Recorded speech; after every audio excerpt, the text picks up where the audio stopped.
కలియుగంలో మీరు ఏం చెయ్యండి, ఏం చెయ్యకపోండి, ఒకవేళ భగవంతుని నామములు చెప్పేటప్పుడు ఉచ్చారణ దోషం వచ్చినా కూడా అవి కాపాడతాయి.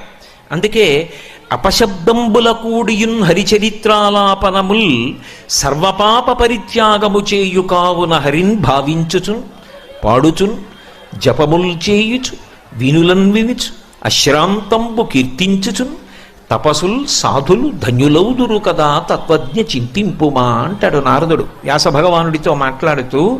అసలు కలియుగంలో తరించడానికి మార్గం ఏమిటో నీకు తెలీదా వ్యాస భగవానుడా?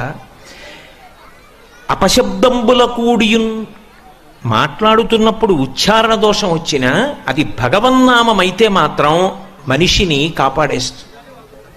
అందుకే బిడ్డ పేరు పెట్టి పిలిచిననైన విశ్రామ కేళినైన పద్య గద్య గీత భావార్థములనైన కమలనయను తలుప కలుషహరము.